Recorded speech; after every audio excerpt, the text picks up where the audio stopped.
This is a public service announcement. Do not watch Meghan Markle's With Love Series 2 on Netflix. It's so funny, too, that you keep calling me Meghan. You know, it's Megan now. So fake. This can't be real. Now, listen, we need to all sort of hold hands from far and brace ourselves, because the reason we got you in is yesterday was this breaking news that Harry and Meghan, he said something else then, have signed a new multi-year Netflix deal. Everybody went, what the hell? This sick-inducing claim that it was Harry who said he loved her first. Really get to know somebody when you're in a little tent together, and there's like, what is that outside? What is that outside? Yeah. That's an elephant. How are you gonna be safe there? Oh. Okay. Yeah. Did you tell him first, or did he tell you? He told me. Oh, that's nice. You started to blush. I almost stopped this line of questioning. It is elevating the ordinary little things. And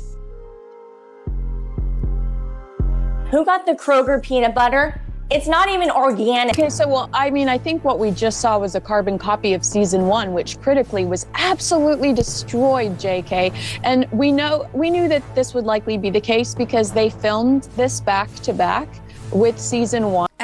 It's here. Much to the public's dismay, With Love Meghan released part 2, packaged and marketed as season 2. Whole different mess. Whole different can of worms there. These two are not sincere people. They say that they want their privacy while going on every television show, writing books, doing 6 hours of Netflix. They're not very likable, and people are tired. And then, believe it or not, they literally cook a fried egg.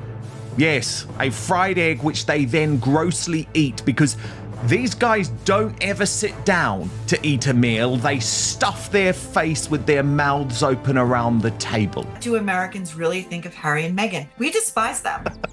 You know, Meghan's podcast has fallen off the charts. She's been criticized for the content. There are rumors that her As Ever launch wasn't as successful as she considered it. Critically, With Love Meghan was not a success. And Daniel does show up. Poor Daniel. Poor Daniel. And she doesn't know if he likes lifelong friend of decades, the before, during, and after, as she says, right? Mm-hmm. Doesn't know if he likes tomatoes. Right. Doesn't know that he's left-handed. He's her makeup artist. What? So look, as we just saw then, can you believe it? Episode 1 starts with the return of the god-awful Daniel Martin. Now, he is the sycophantic gay BFF makeup artist. Did you see Jamie Kern-Lima? Her podcasting friend is appearing in season 2. So we're going to get more of the moans and the yes. So why did you say yes to doing this show? Because it's you. Yeah, I love that your eyes are sparkling right now. Today, which by the way, I just have to say, yes, I forgot to have fun. You're right. You're right. But you're the same. You're the same. Like, I know. Yeah. I know. Yeah. Yeah. That is so beautiful. No. And Meghan started accepting all these compliments. I know, I'm great, aren't I? Like, guys, you don't got to do this. Please, I'm begging you to stop. You just can't keep faking it. It's too hard. It sucks. Are you joking? It's bad. This is terrible. Talking nonsense. It's stupid. And Meghan has gone on to make the same mistakes that she's been making this whole time, learning from absolutely nothing. So Meghan Markle's grand Hollywood comeback just imploded in front of millions. Season 2 of With Love Meghan wasn't a redemption story. It was a televised downfall of her brand. Critics didn't just shrug, they tore it to pieces. The Rotten Tomatoes score scraped the floor. Reviews branded it phony, tone-deaf, and contrived. Meghan Markle has been busy promoting her second season of With Love Meghan on Netflix, and she posted to Instagram today with a series of photos, including photographs of her children watching the series, the poor things, with a playlist. She wrote, filming season 2 of With Love Meghan was more fun than you can imagine. Part of how we kept the vibe alive, music. Between setups, I would play a song from my iPhone, and today I want to share some of the favorites I kept on rotation. Add them to your playlist, press shuffle and enjoy. Thank you, Meghan Markle. Happy Labor Day weekend. Work hard, play hard. Kinsey, season 2, it's been slammed, it's been labelled boring, tone deaf, self-indulgent. Plenty of royal experts have given it 1 star. How would you describe it? I don't know. I mean, I don't think I can say it on television. I respect you two. And the audience, they didn't laugh, they didn't cry, they switched off. What Meghan thought would be her crowning moment has become the ultimate humiliation, but that wasn't the whole story. Let's rewind for a second. Season 1 limped out with one of the lowest audience scores Netflix had seen for a celebrity lifestyle project. It was mocked, memed, and ignored. Instead of learning from it, Meghan doubled down. Season 2 arrived in August with pastel promos, polished trailers, and Meghan smirking on camera like she'd just reinvented television. But the reality was brutal. Critics slammed the dog biscuit recipes. They ridiculed the move pretzels from one bag to another tutorial. They tore into the endless lemon bowl shots and Meghan's obsession with staging citrus like it was Oscar-winning content. I'm not done. Okay. I have some more little baggies, and that's because I have more little treats for you. Oh, wow. Yeah. So I have to be honest, I've pretty much exhausted myself on the corn and the cob, and therefore, I went store-bought, but these are amazing, and you're going to absolutely love them. This, we're just gonna put into a different bag. They're spectacular. Interesting. She takes it from one bag and puts it in another bag. There's another bag. That confuses people. Peanut butter pretzels.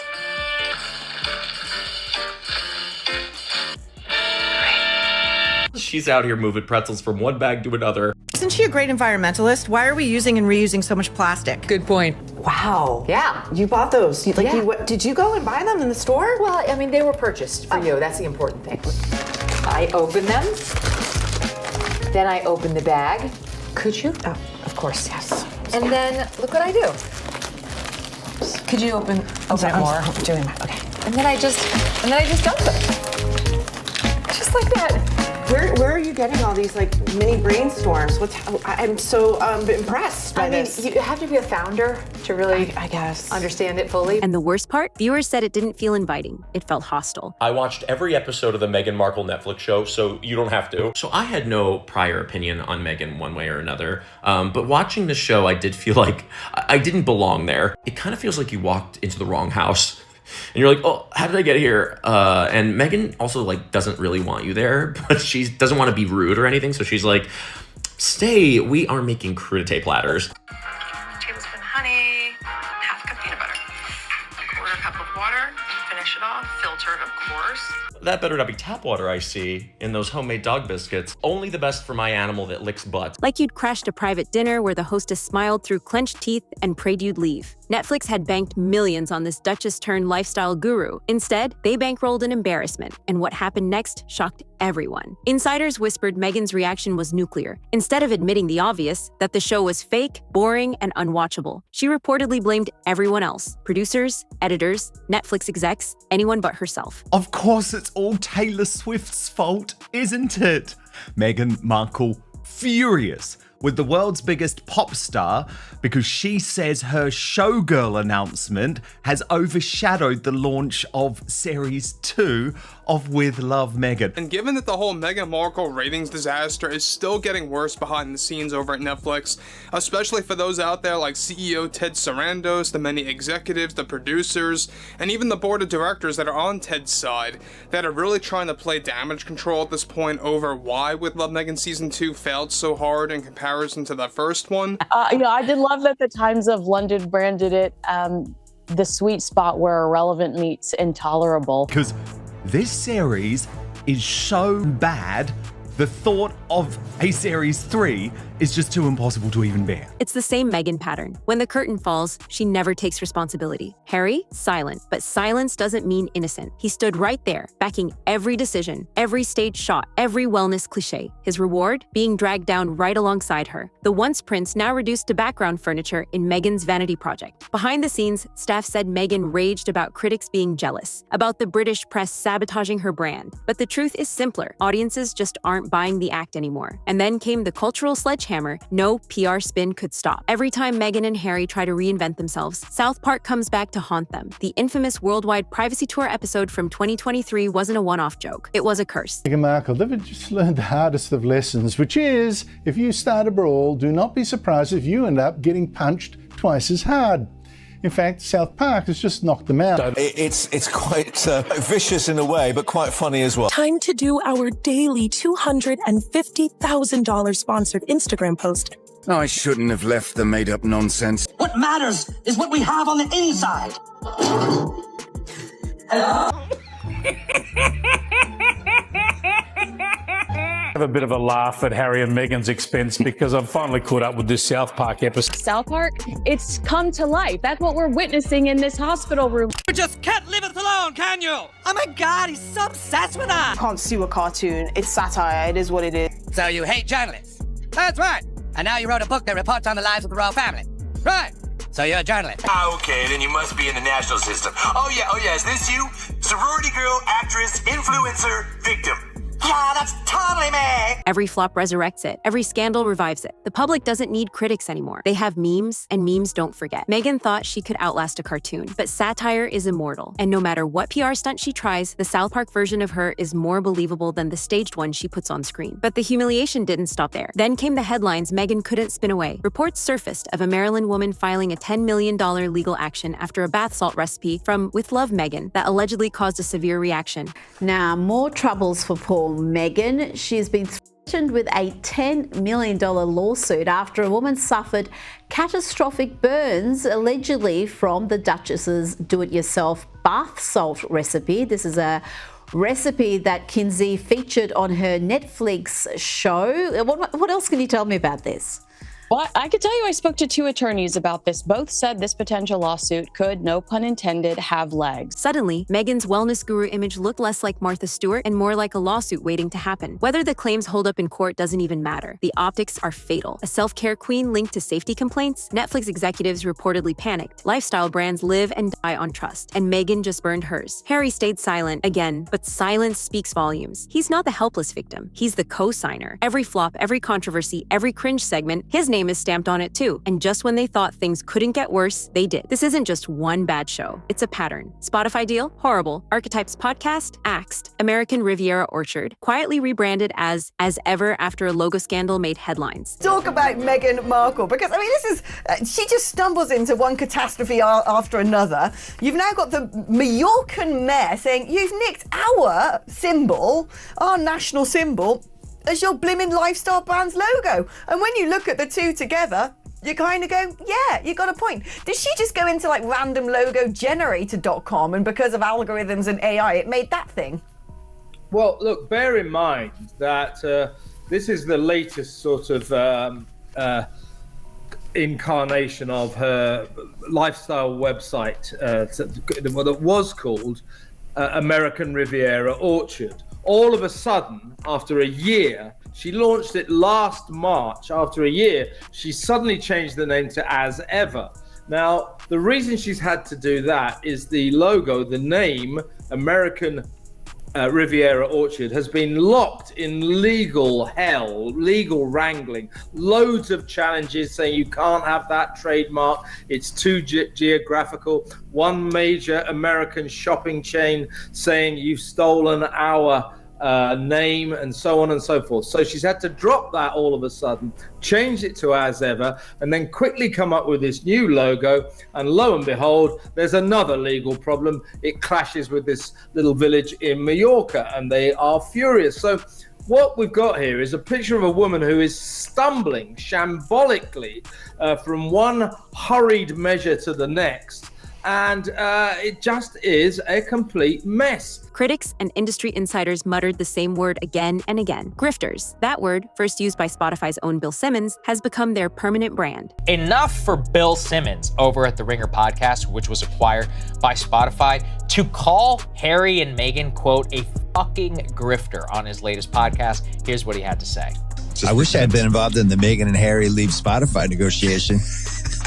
Grifters. That's the podcast we should have launched with them. And the problem? Meghan and Harry keep proving it right. They launch projects with grand speeches, glossy teasers, and PR spin about authentic storytelling. Then the product arrives, hollow, boring, or straight up embarrassing. The audience rolls their eyes. The industry sighs. The cycle repeats. But Meghan wasn't done humiliating herself. She had one more dagger to twist into the royal family's side. Sharp-eyed viewers noticed something strange in With Love, Meghan. Repeated close-ups of Princess Diana's jewelry on Meghan's hands, the rings, the bracelet, the watch. Again and again, the cameras lingered. Critics didn't buy it as coincidence. They saw it as a deliberate jab. Now, another interesting allegation to make the news this week. Apparently, Prince William banned Meghan from wearing Princess Diana's jewelry.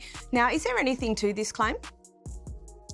Well, it's an interesting part in Robert Jobson, the royal biographer's new book about Catherine, the Princess of Wales. It's sort of a life and times, bringing you right up to date. And this is from Harry's wedding, that apparently Prince William did speak to the late Queen that he didn't want Meghan Markle wearing any of Diana's jewellery. Now, we have seen, of course, Meghan wearing parts of late Princess of Wales's jewellery, the earrings, whether she was gifted a Cartier watch from Harry. Of course, he does have access to a lot of Diana's jewellery, but I think this takes you back to sort of the testing times of the early days of Harry and Meghan's relationship. The message was clear. I took your prince, I took your titles, and I even took your mother's jewels. Subtlety, 0. Spite, maximum. Meghan wasn't cooking with love. She was cooking with malice. But instead of looking powerful, it looked pathetic. Like a desperate reminder that without Diana's ghost and the royal family's legacy, Meghan is nothing more than a failed actress with a floundering Netflix show. And this wasn't just a petty stunt. It was the last straw. Meghan and Harry are finished. Not because the royals beat them, not because the press outsmarted them, but because they destroyed themselves. They cried privacy while selling their lives to Netflix. They preached authenticity while staging every frame. They branded themselves as rebels, but acted like opportunists. The public doesn't trust them. The royals don't respect them. Netflix can't justify them. Their titles, hanging by a thread, with growing calls for King Charles to strip them for good. Once they were the golden couple, now they're global punchlines. Meghan and Harry wanted the world to see them as trailblazers, as victims turned visionaries, escaping the monarchy to build a modern empire. But what have they actually built? A tower of flops, a pile of broken contracts, cringeworthy PR stunts, and projects that collapse under their own vanity. They claimed they were silenced, yet they never stopped talking. They claimed they were victims, yet they cashed in on every moment of victimhood. They claimed they wanted freedom, yet every move screamed desperation for relevance. What Meghan calls a brand, the world now calls a circus act. And Harry? He's not the co-star. He's the sidekick in his wife's ego trip, watching the last shreds of his dignity vanish on screen. Every comeback has become another downfall. Every deal, another embarrassment. They're not fighting the crown anymore. They're fighting the public's patience. And the truth, the public has already moved on. Meghan wanted to be the queen of Hollywood. Instead, she's the court jester, mocked on TikTok, memed on Twitter, parodied on South Park. Harry wanted to be the brave prince who chose love. Instead, he's the punchline, the boy who gave up a kingdom and got lemons in a bowl. The royals don't need to strip their titles. History already has. In the record books, Meghan and Harry won't be remembered as rebels or icons. They'll be remembered as opportunists who mistook media attention for power. And once the cameras stop rolling, once Netflix pulls the plug, once the sponsors dry up, they'll have nothing left but the echo of their own excuses. Because at the end of the day, Meghan and Harry didn't just burn bridges with the royal family, they burned bridges with the audience, and you only get to fool the world once. The second time, the mask slips, the illusion cracks, and the fairy tale turns back into a pumpkin. They wanted the crown. What they got instead was ridicule, and ridicule lasts forever. Now I want to hear from you. Do you think Meghan and Harry have finally reached rock bottom, or is there still a deeper level of humiliation waiting for them? Are we watching the end of their so-called brand, or just the beginning of an even bigger train wreck? Drop your raw, unfiltered thoughts below. I want the funniest, harshest, most savage takes you've got. And while you're down there, make sure you smash that like button, subscribe, and hit the notification bell so you don't miss the next bombshell in this royal disaster saga. Trust me, the scandals aren't slowing down. The next meltdown is already loading, and you'll want to be the first to hear about it. Thanks for watching, and if you enjoyed my content, feel free to check out some of my other videos on the top of the screen. Until next time, stay tuned, stay safe, and stay informed. Only on Tea Time with Tina.